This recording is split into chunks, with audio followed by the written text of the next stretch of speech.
Welcome to Data Collection Principles, part of the Theia 3D Data Collection tutorial series. In this video, we will describe the key factors that should be considered when setting up a capture volume and collecting data, including camera position, orientation, settings, subject attire, and movement considerations. When setting up your camera system, consider the following. Place your cameras as close as possible to the capture volume, while ensuring that the entire capture volume remains within view for all cameras. Keeping the camera as close to the capture volume will ensure that the images capture the subject with as high resolution as possible, leading to more accurate detections.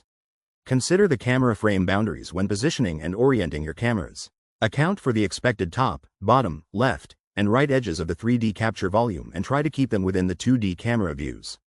For example, if you are collecting jumping movements, make sure that the top edges of your camera views are high enough so as to not cut off the head of your jumping subjects. Avoid unusual camera views, especially those with the cameras positioned very high or very low. We recommend keeping your cameras between 4 and 8 feet above the ground so as to avoid camera views that are angled extremely upwards or downwards.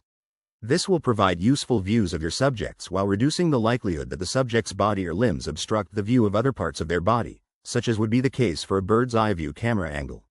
Aim for a symmetrical camera system setup, such as a circle, oval, or rectangle. This will ensure that you capture frontal, sagittal, and oblique views of the subject from multiple directions, and will allow your trials to be performed with the subject facing any direction.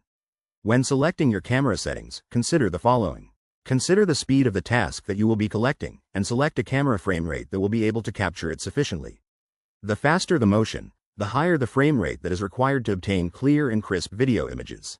If you are recording extremely fast motions such as baseball pitchers, you may need to consider reducing the recording resolution of your cameras in order to increase the video frame rate, if this is supported by your camera hardware. Select a camera shutter speed, also referred to as exposure, based on your selected frame rate and check that it can record videos without movement blur.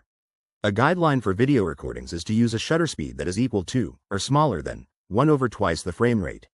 For example, when using a frame rate of 60 frames per second, an appropriate shutter speed could be 1/125 seconds. If your camera system uses exposure instead of shutter speed, you should follow the same guideline, but you may need to use the decimal value of the shutter speed fraction, and convert the shutter speed from seconds to microseconds. When setting the camera frame rate and shutter speed, it is important to note that recording at higher frame rates necessitates shorter exposures, which will reduce the amount of light reaching the camera sensor. Therefore, if you are collecting high-speed motions, you may need to consider introducing additional light into your capture volume. Regarding subject attire, consider the following. Subjects are recommended to wear body-fitting clothing that allows each limb to be easily discerned from the body. Long dresses, skirts, or other clothing that obscure the limbs are not recommended. Skin-tight clothing is perfectly acceptable, but is not required.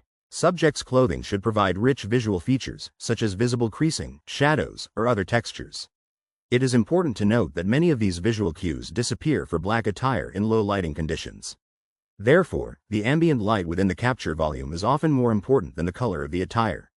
Subjects' clothing should also be discernible against the background of the video images.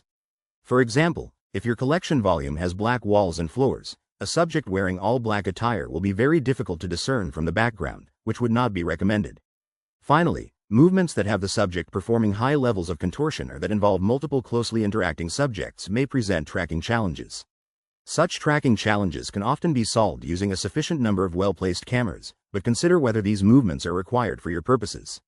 Thank you for watching this Theia 3D tutorial on data collection principles. If you have any questions that have not been answered, please feel free to reach out to support@theiamarkerless.com.